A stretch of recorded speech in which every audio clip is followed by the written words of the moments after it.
जिले में 18 सीमांत संसदीय क्षेत्र में विधानसभावार यदि मतदाताओं की मतदान को प्रभावित करने की संभावना बनी रहती है। वैसे नाम निर्देशन करने वाले अभ्यर्थियों ने यदि विगत 10 वर्षों में कभी सरकारी आवास का लाभ प्राप्त किया है।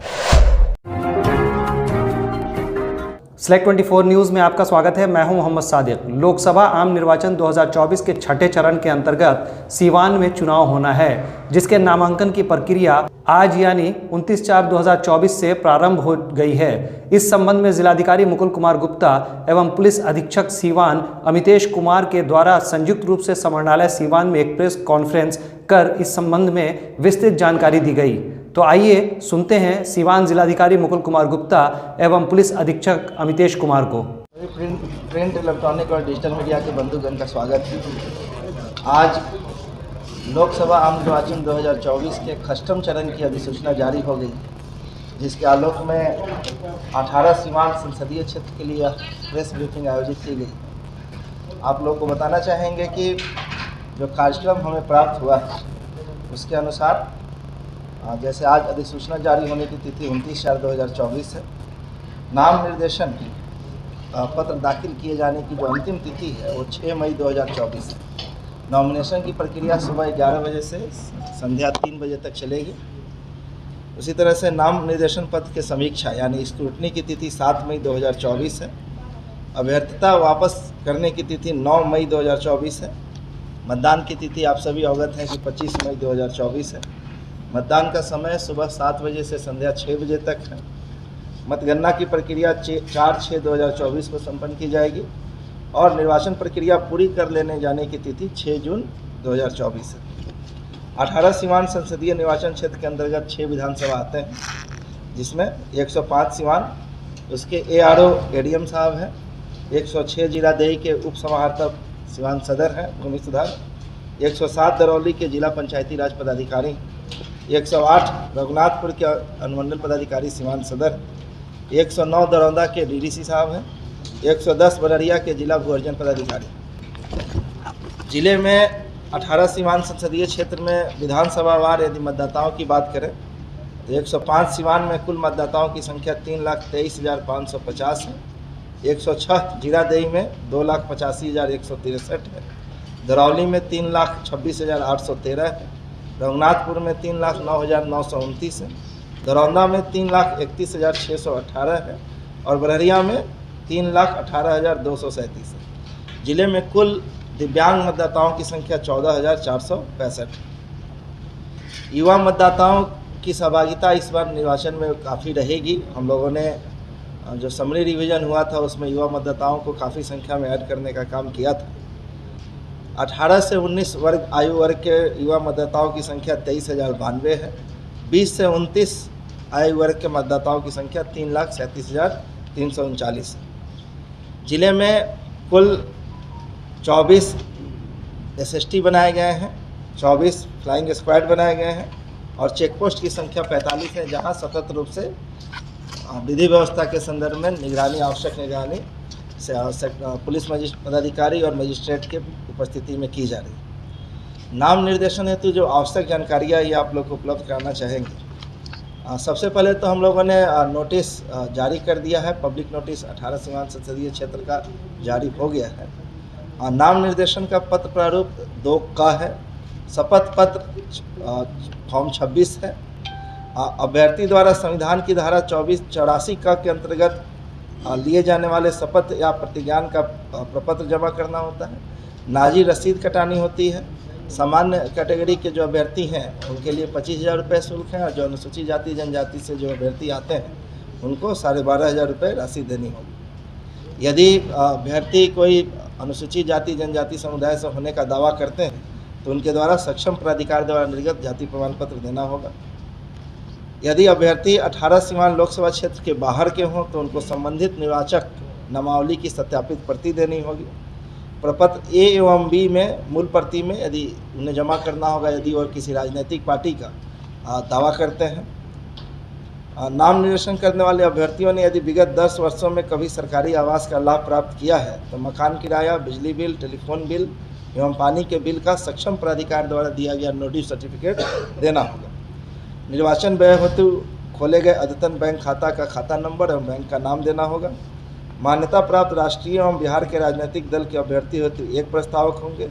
यदि कोई व्यक्ति निर्दलीय खड़ा होना चाहे या unrecognised registered national state party के होंगे तो उनको 10 प्रस्तावक देना अनिवार्य होगा। अभ्यर्थी भारत के किसी भी राज्य के मतदाता हो सकते हैं, परंतु प्रस्तावक को उसी लोकसभा क्षेत्र का मतदाता होना अनिवार्य है। अभ्यर्थी को 3 माह के अंदर का खींचा गया फोटो जिसका एक पर्टिकुलर डायमेंशन है वो जमा करना होगा। नाम निर्देशन करने वाले अभ्यर्थियों की मात्र 3 गाड़ियाँ समरनालय के 100 मीटर की परिधि के अंदर अलाउ की जाएगी। नाम निर्देशन के संदर्भ में जो ट्रैफिक प्लान है और माननीय भारत निर्वाचन आयोग की जो गाइडलाइन है उसकी अलग से हम लोगों ने आदेश जारी की है, जिसकी प्रति आप लोग को उपलब्ध करा दी गई थी। नाम निर्देशन के समय अभ्यर्थी द्वारा मॉडल कोड ऑफ कंडक्ट का अक्षरशः पालन करना होगा। कोई भी अभ्यर्थी जुलूस में झंडा, पताका, लाउड स्पीकर, शस्त्र, अस्त्र आदि लेकर नहीं जाएंगे। अभ्यर्थी के साथ अधिकतम 4 व्यक्ति ही नाम निर्देशन कक्ष तक आएंगे एवं अन्य प्रस्तावकों को यदि होते हैं तो उन्हें आरओ के निर्देश पर बुलाया जाएगा। 18 सीवान लोकसभा के लिए नाम निर्देशन 29/4/24 यानी कि आज 11 बजे से 6/5/24 शाम 3 बजे तक निर्धारित किया गया है। दिनांक 1 मई 2024 और 5 मई 2024 को सार्वजनिक अवकाश होने के कारण नाम निर्देशन पत्र दाखिल नहीं किए गए। नाम निर्देशन के संबंध में किसी भी प्रकार की जानकारी प्राप्त करने के लिए हम लोगों ने हेल्प डेस्क भी बनाया है। एक हेल्प डेस्क प्रथम तल पे है, अन्यथा हेल्प डेस्क के साथ साथ आप जिला निर्वाचन कार्यालय में भी जाके जानकारी जो भी अभ्यर्थी चाहे वो ले सकते हैं। चुनाव प्रचार संबंधी किसी प्रकार की सभा, जुलूस, रैली, वाहन अस्थायी निर्वाचन कार्यालय अनुमति लेने के कम से कम 48 घंटे पूर्व समरनालय में संचालित सिंगल विंडो से लिए जा सकते हैं। इसके अतिरिक्त आप लोग के माध्यम से सभी मतदाता बंधुओं को अवगत कराना चाहेंगे कि सभी बूथों पे हमारे सीवान संसदीय क्षेत्र और सीवान जिले के महाराजगंज संसदीय क्षेत्र के जितने बूथ हैं, सभी बूथों पे भारत निर्वाचन आयोग और मुख्य निर्वाचन पदाधिकारी बिहार के आदेश के आलोक में सारी व्यवस्थाएं पूरी कर दी गई। सभी बूथों पे रैंप की सुविधा है, यदि कोई दिव्यांग बंधु मत देने आते हैं तो रैंप की सुविधा है। सभी बूथों पर इस बार 100% बूथों पे हम लोगों ने व्हील चेयर का इंतजाम किया है। सभी जगह पे पानी, शुद्ध पेयजल की व्यवस्था होगी, शौचालय की व्यवस्था होगी, बिजली की व्यवस्था है। हर एक बूथ पे हम लोगों ने शेड की भी व्यवस्था की है। वैसे विद्यालय जहां हमारे पास अतिरिक्त कमरे थे वहां पे हम लोग बूथ वाले जो कमरे हैं उसको छोड़ के एक अन्य कमरे जिसमें कम से कम 40 से 50 लोग एक साथ बैठ सकते हैं, उनमें गर्मी को देखते हुए पर्याप्त संख्या में पंखे आदि लगाकर वहाँ उनके रुकने की व्यवस्था की। वहाँ आएंगे, वहाँ बैठेंगे, अपनी बारी के इंतज़ार करेंगे और वोट दे के जाएंगे। ज़िले में लगभग 500 से बूथ हैं जहाँ पे अतिरिक्त कमरे नहीं हैं, तो वहाँ हम लोगों ने टेंट समियाना के अंदर पंखे और मतदाता बंधुओं को बैठने के लिए कुर्सियों की भी व्यवस्था की है। सभी बूथों पे शुद्ध पेयजल के अलावा शौचालय की बात पुरुष के लिए अलग, महिला के लिए अलग बनाया गया है। इसी के साथ हम लोगों का लक्ष्य है, भारत निर्वाचन आयोग का लक्ष्य है, मुख्य निर्वाचन पदाधिकारी का आदेश है कि अधिक से अधिक मतदाताओं को हम लोग इस बार मतदान केंद्र पर लाएँ, 100% मतदान हम लोग कराना सुनिश्चित करें। इसलिए लगातार जिले में स्वीप की एक्टिविटी चल रही है। स्वीप के तहत प्रखंड, पंचायत और जिला स्तर तक एक्टिविटियाँ चल रही हैं। हम लोग यह भी प्रयास कर रहे हैं कि हर एक घर जहाँ पे हमारे मतदाता बंधु रहते हैं, हर एक घर को हम लोग नॉक करें। हमारे पंचायत स्तरीय कर्मी, हमारे टीचर्स, सभी लोग लगातार BLOs हर एक मतदाता बंधु के घर पे जाके उनको इस बात से अवगत करा रहे हैं, प्रेरित कर रहे हैं। आपके माध्यम से यह भी मतदाता बंधुओं को बताना चाहेंगे कि मतदाता सूची में नाम है तो आप 13 प्रकार के ID कार्ड को लेके आप मतदान केंद्र पर जाके अपने वोट का प्रयोग कर सकते हैं। यहाँ यह भी स्पष्ट करना आवश्यक है कि हम लोग निर्वाचन से पूर्व वोटर इन्फॉर्मेशन स्लिप सभी मतदाता बंधुओं को बिलों के माध्यम से बंटवाते हैं। साथ ही साथ वोटर इन्फॉर्मेशन गाइड का भी हम लोग वितरण कराते हैं। यह प्रक्रिया हम लोग कुछ दिन में प्रारंभ करेंगे। सभी मतदाता बंधु के घर पे जाके BLO वोटर इन्फॉर्मेशन गाइड और वोटर इन्फॉर्मेशन स्लिप देंगे।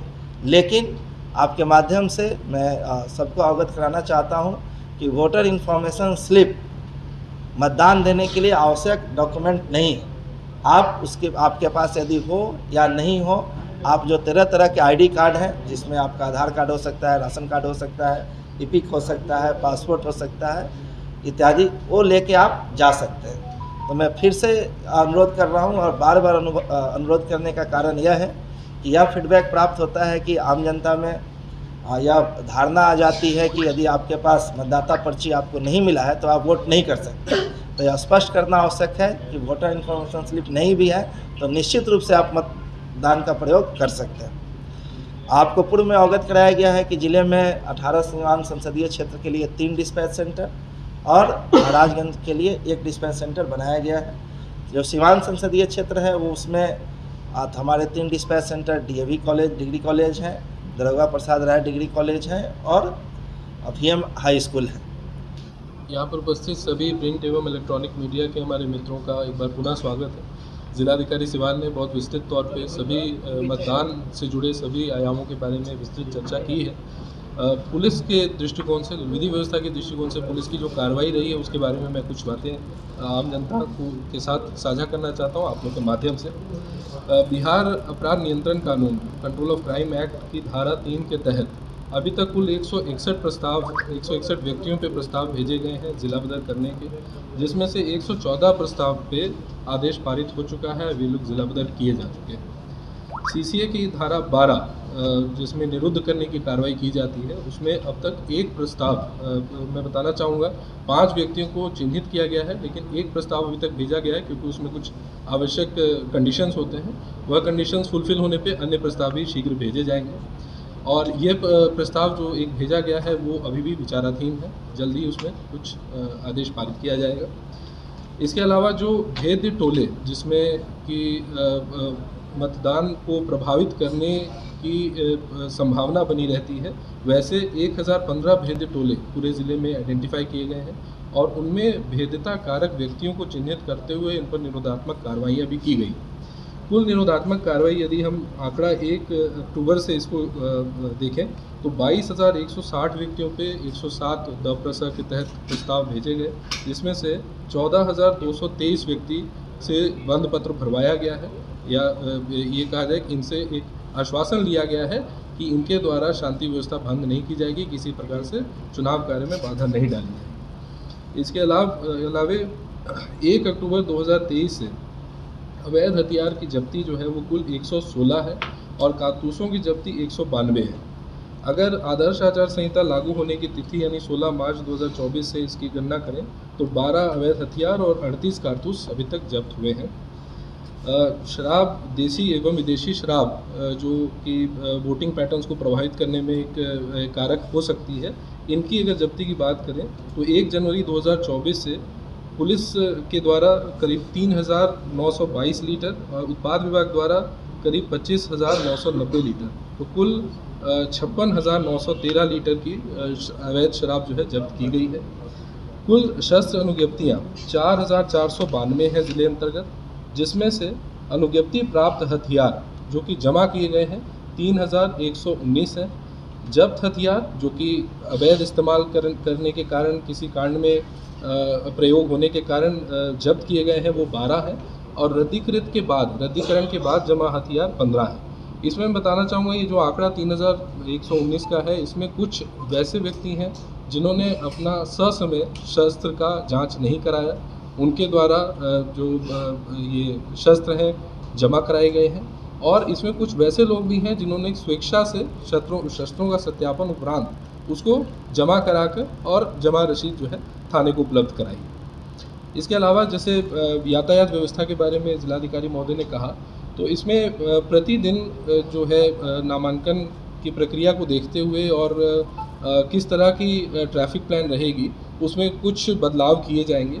तो एक बेसिक तौर पे मैं बता दूं कि 6 स्थानों पे पुलिस एवं दंडाधिकारी की प्रतिनियुक्ति की गई है जो कि समाहरणालय के आसपास वाले इलाके में है और इनमें से 5 जगह ड्रॉप गेट्स की व्यवस्था की गई है। अब प्रतिदिन इसकी एक प्लानिंग की जाएगी कि किस तरफ से ट्रैफिक मूवमेंट अपेक्षित है और उस तरह से इसकी प्लानिंग इसको सुचारू किया जाए। इसके अलावा एक महत्वपूर्ण चीज़ जो मैं आप लोगों के साथ साझा करना चाहता हूँ वो ये है कि माननीय निर्वाचन आयोग के दिशा निर्देश के अनुसार एक नंबर जो कि व्हाट्सएप युक्त है और वो उस पर SMS भी भेजे जा सकते हैं, वो आज मैं जारी करने जा रहा हूँ। इसका पर्पस ये है कि हाल के दिनों में देखा जाता है कि SMS एवं सोशल मीडिया के माध्यम से दो चीज़ें, एक कि सोशल मीडिया पर आपत्तिजनक टिप्पणी करके चुनाव में लाभ साधने की कोशिश की जाती है। दूसरी कि इसका जो व्यय होता है, यदि बल्क मैसेजेस भेजे जाते हैं किसी कैंडिडेट के द्वारा, किसी पार्टी के द्वारा, तो इसका व्यय का कहीं पे गणना नहीं हो पाती थी, जो कि अब ऐसा करने का प्रावधान है। और माननीय निर्वाचन आयोग के गाइडलाइंस के अनुसार ये मोबाइल नंबर है 9031024668। मैं रिपीट करूँगा 9031024668। ये साइबर थाना सिवान का ऑफिशियल मोबाइल नंबर है। इस पे जनता से अपील है, यदि किसी भी अफवाह या धार्मिक भावना को आहत करने वाले कंटेंट को सोशल मीडिया पर प्रसारित किया जा रहा हो या SMS के माध्यम से प्रसारित किया जा रहा हो, तो इस नंबर पे ज़रूर भेजें और भेजते वक्त जिस नंबर के द्वारा वह आपत्तिजनक मैसेज प्रेषित किया गया है, वह नंबर की सूचना भी दें। यदि मतदान समाप्ति के निर्धारित समय 48 घंटे जो साइलेंस पीरियड होता है, जिस समय प्रचार थम जाता है, प्रचार बंद हो जाता है, उस समय पर यदि कोई बल्क मैसेजेस भेजे जा रहे हों या सोशल मीडिया पर प्रचार किया जा रहा हो, तो इसकी सूचना भी इस नंबर पर दी जाए ताकि उस पर संज्ञान लेते हुए उचित कार्रवाई की जा सके। यदि किसी भी प्रकार का प्रलोभनकारी, आपत्तिजनक या स्वार्थ हित वाले मैसेज भेजे जा रहे हों, तो जैसा मैंने कहा प्रेषित किए जाने मोबाइल नंबर के साथ साथ उस कंटेंट को ज़रूर इस नंबर पे भेजें, संज्ञान लेकर उचित कार्रवाई ज़रूर की जाएगी। इसके साथ ही मैं आप सभी को शुभकामनाएं देना चाहता हूं। आगामी जो पर्व है चुनाव का, वो मतदान में ज़रूर आप लोग भी और आपके माध्यम से जनता से भी अपील है कि मतदान में बढ़ चढ़ के शामिल हों, अपने मताधिकार का प्रयोग जरूर। सरदर्द, मिर्गी, नशा, भूलने की बीमारी, अत्यधिक गुस्सा आना, घबराहट एवं नस की समस्याओं से अगर आप भी हैं परेशान, तो मिलिए शहर के मशहूर साइकाट्रिस्ट डॉक्टर पंकज कुमार गुप्ता से। हमारा पता है डॉक्टर रामाजी चौधरी से 100 कदम पूरब, doctors colony Bahadiya road Siwan. संपर्क नंबर 8539 43 अब आपके शहर सिवान के लक्ष्मीपुर में भरपूर सुविधाओं के साथ hotel select and marriage hall. आपको बता दें 20 अक्टूबर से भारी डिस्काउंट के साथ बुकिंग शुरू है। इसमें आपको मिलेगा फुल्ली एयर कंडीशन, साथ ही बुकिंग के साथ टेंट का सारा सामान जैसे बर्तन और चूल्हा बिल्कुल फ्री। जल्द ही किसी कार्यक्रम को अच्छे वातावरण में करने के लिए बुक करें hotel select and marriage hall. हमारा पता है लक्ष्मीपुर, सिसवन ढाला, सिवान। हमारा संपर्क नंबर है 8797327330। एक बार जरूर पहुंचे और इस भारी डिस्काउंट का लाभ जरूर उठाएं। तमाम बड़ी खबरों के लिए बने रहे हमारे YouTube चैनल Select 24 न्यूज़ को लाइक, सब्सक्राइब, शेयर जरूर करें। साथ ही हमारे Facebook पेज को भी लाइक, शेयर, कमेंट करना ना भूलें और हमारे वेबसाइट www.select24news.in पर विजिट जरूर करें।